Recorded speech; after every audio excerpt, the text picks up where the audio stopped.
So the third question we are going to tackle in this video came in paper 2, May 2010, time zone 2, question number 10.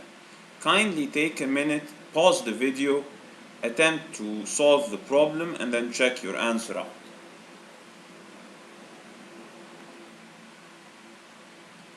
So for question A, you are required to find the x coordinates of P and of Q where they are points on F where the tangent is parallel to the x-axis. The reason why I classified this as an advanced problem is because it requires some conceptual understanding. It's not just an application of certain rules that you know. So what do we mean when we say that the tangent to the graph is parallel to the x-axis? This is a very strong hint. If it helps you solve the problem, go ahead and pause the video and attempt to solve. If not, let's check out the answer. So when we say tangent is parallel to the x-axis, we mean that it is a horizontal line. Any tangent that is parallel to the x-axis is obviously a horizontal line. Now, we should know that a horizontal line has zero slope. All of this is middle school information. Now, if a line has zero slope, then what should we think of immediately? What points on the graph have tangents that have zero slope? Or an easier way to say this, which points on the graph have zero slope in general? Obviously the turning points, or what we call the maximum and the minimum points. So in order to get the points that have zero slope, or the points that have horizontal tangents, or the points that have tangents that are parallel to the x-axis, these are all similar ways of saying differentiate and equate to zero, or try to get the maximum and minimum points. What I just said, differentiate and equate to zero, is not the best way to approach this, because in this problem the equation is very complicated, and to be very honest with you, the first time I solved this, I tried to differentiate and equate to zero, but it didn't work. And luckily for us, we are allowed a GDC on paper 2, and this is how we find the maximum and minimum points.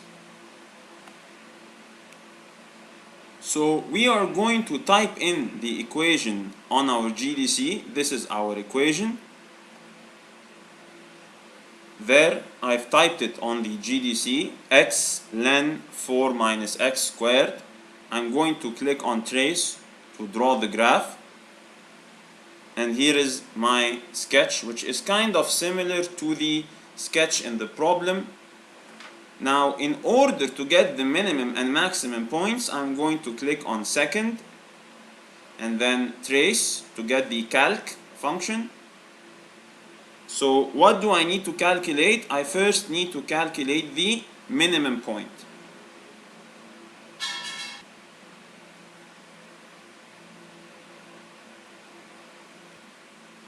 So once I choose minimum, I shall be required to identify the left bound of the minimum point, which basically means I need to choose any point to the left of the minimum point. So I'm just going to drag the cursor right there, as you can see. I can see that roughly the minimum point is somewhere here. So the left bound is going to be any point to the left of that. So I'm just going to go further to the left and select this as my left bound. Next, I'm required to identify my right bound. So I'm just going to go drag the cursor to a point that is to the right of my minimum point. And I'm going to select this point. Finally, I am required to give the GDC an estimate of where I believe the minimum point is, and that is quite easy to do visually. This is roughly where my minimum point is, so I'm just going to choose this point. And the calculator gave me the coordinates of the minimum point of the graph. Without differentiating, without any calculus or algebra, I know the x and y coordinates of the minimum point. Even though the question only requires that we find the x coordinates, I am just going to go ahead and write down both coordinates because I know that I shall use the y coordinate later, and it wouldn't hurt to write it down just for reference. So these are the coordinates of my minimum point. Similarly, to find the maximum point, I'm going to go ahead and press on second and then trace, and then instead of minimum I'm going to choose maximum. So I'm going to repeat the same procedure again. I'm required to find a left bound, so I'm going to drag my cursor, as you can see, to a point that is on the left hand side of my maximum point. Now, to get the right bound of my maximum point, I shall drag the cursor to the right hand side of my maximum point. Then finally, I'm required to give the GDC an estimate of where the maximum point is, and I shall estimate it to be somewhere here. So these are the coordinates of the maximum point. I shall write them down for reference and then continue with the rest of the question. So I've written down the answers to question AI. The x coordinates are negative 1.15 and positive 1.15, and I've also written down the y coordinates, which are not necessarily required, but I'm going to find them useful. They are negative 1.13 and positive 1.13. Now let's take a look at question AII. So question AII requires that we find the values of k for which there are two solutions to the equation f of x equals k. So solutions to an equation, this term is similar to the term intersection points of two graphs. So solutions to an equation is the same as intersection points between two graphs. What are the two graphs we are talking about here? Y equals f of x and y equals k. So what is the graph of y equals f of x? That is the curve right there. This is my y equals f of x. So what is the graph y equals k? Y equals anything is represented by a horizontal line. So this is the graph of y equals k. So we want the intersection between y equals f of x, which is the curve, and y equals k, which is a horizontal line. And we want these intersection points to be exactly 2. So again, exactly 2 solutions means exactly 2 intersection points between the graph and a horizontal line. I've drawn a couple of horizontal lines here to see which of them intersects the graph exactly twice. As you can see, the green lines are the only lines that cut the curve exactly twice. This orange line at the top right there cuts the graph once. This also cuts the graph once. Excuse me. So, and the middle orange line cuts the graph exactly 3 times. So the only 2 lines that would cut the curve twice are the green lines. Next, I need to find the values or the equations of the green lines. And to find the equation of a green line, we already know that the equation is y equals k, as we've previously mentioned. We want to find the value of k. So what is the value of k for the topmost green line? We find that by finding the y value of any point on the green line. You should know that the y value of this point and this point and this point are exactly the same. Similar to the y value of this point, which we have already found in AI, that was 1.13. So the y value of the topmost green line is 1.13. or rather the equation of the topmost green line is y equals 1.13, and similarly the equation of the bottom green line is y equals negative 1.13. Therefore, the two solutions for the equation f of x equals k are 1.13 and negative 1.13. You can see them right there in green. These are the two values of k that satisfy the requirement. Next, we go to check question B.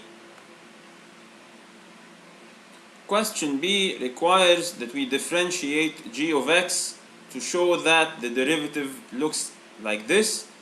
And this is a straightforward product rule question. Let's check out how to do that really quickly.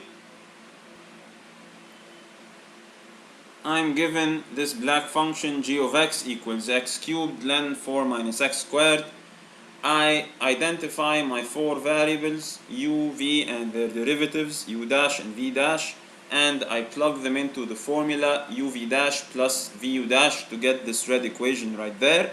And we can see that the red equation matches the one given in the question exactly. Moving on to question C. Question C requires me to sketch the graph of g dash, and luckily question B was a show that question, so even if I couldn't solve it, I can just use the answer that they gave me to solve C and then even D after that. So to sketch the graph of this function, I shall use my GDC. I've written down the equation as you can see. If you write down the equation and you don't get the appropriate sketch, revisit this equation and make sure you have matching brackets. I've inserted extra brackets to make sure the GDC understands what I want. Now I'm going to check that my window matches the requirement or the given domain. Let's check that out. The given domain is negative 2 less than x less than 2. My window is negative 2 to 2. My x minimum is negative 2. My x maximum is 2. So I'm alright. Next, I click on trace to see the function. And there it is. Now let's see whether the function that is shown on my GDC is correct according to the marking scheme or not.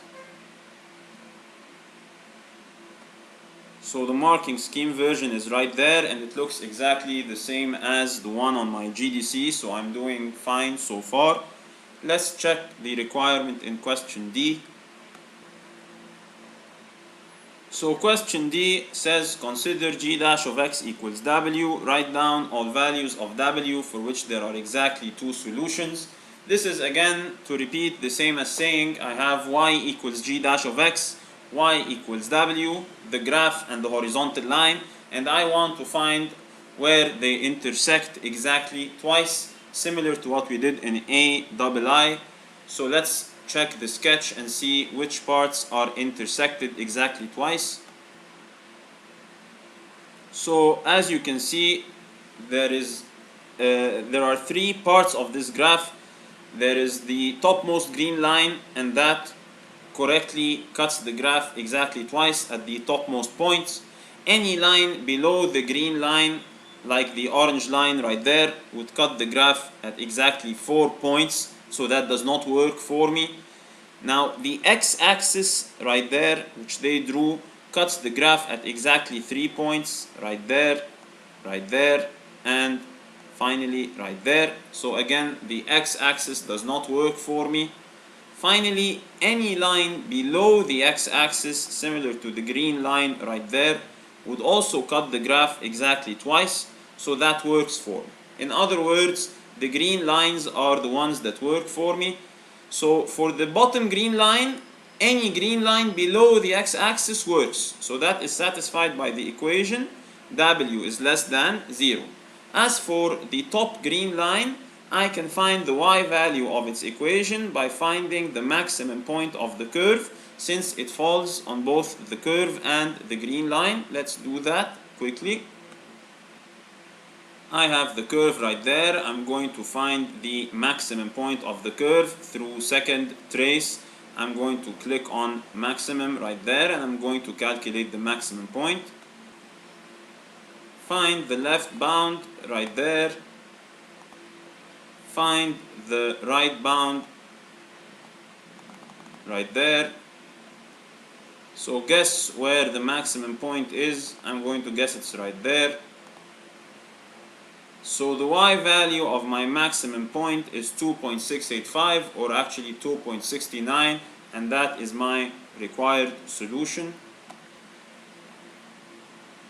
So the values of w that satisfy the requirement of exactly two solutions or 2 points of intersection are 2.69 and any value less than 0.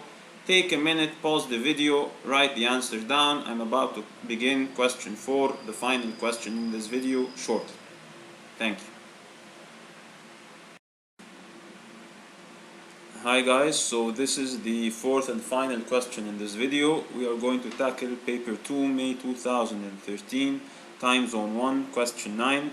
Take a minute to pause the video, attempt to solve the question, and then wait for my answer.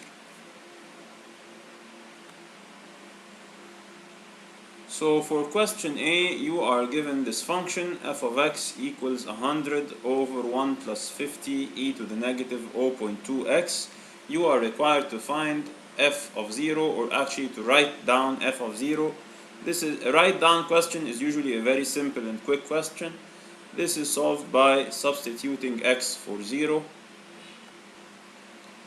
So that's what I did right there. This is my original function. Instead of x, I put a 0, and I did that in the actual equation. Anything to the power of 0 is 1, so I get 100 over 1 plus 50, which is 100 over 51. So this is for question A. Let's check question B. Question B asks me to solve for f of x equals 59. F of x equals 95. Now, there are two approaches to this, a manual approach and a calculator approach. Unlike the last question, both would work. The manual approach would work, but I still would rather use the GDC because it is much quicker and easier to use, since this is a paper 2 question, so that's what I'm going to do. So I've written down my two equations, y equals 100 over 1 plus 50 e to the negative 0.2x, and y equals 95.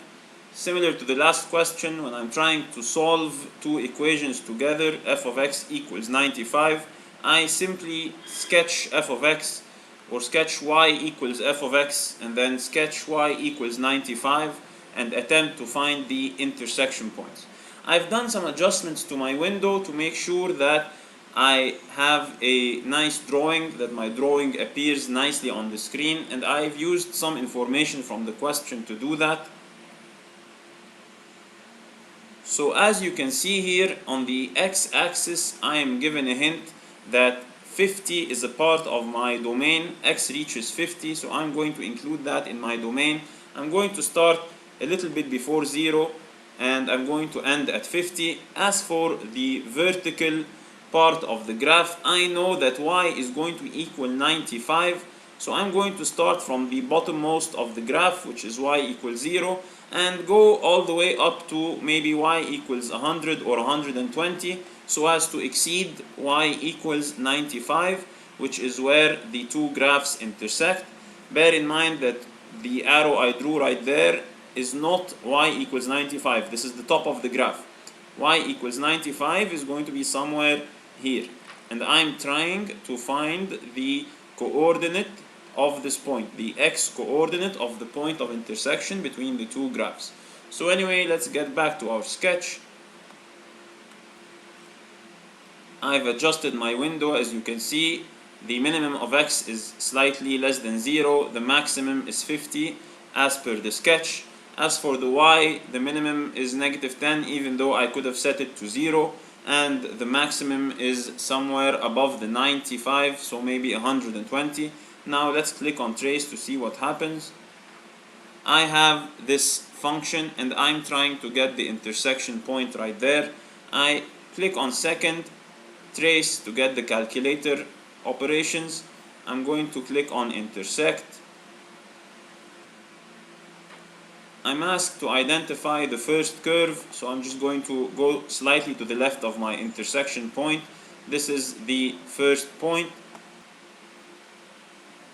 Now I'm asked to find my second curve, so I'm just going to go to the right hand side of my intersection point and choose this point. Now I'm required to guess where the intersection is, so I'll drag the cursor somewhere close enough to the intersection point. And as you can see, the calculator gave me the required x coordinate of the point of intersection, which is 34.28. So that is my x coordinate. So I've just written the solution right there, as you can see. And you might want to add a small sketch of the two curves intersecting together as your methodology to get a mark for your methodology. Let's move on to question C. So question C requires that I find the range of f, and I already know that the minimum y value of the function is 0, and that there is an asymptote that the function does not go above right there, so there is a maximum value. In order to find the maximum value, I'm going to plug a very large value for x. Just maybe put in x equals 1000 or 1 million, and that should give me the highest y value possible. Now in this function, let's go to a clearer picture of the equation of the function.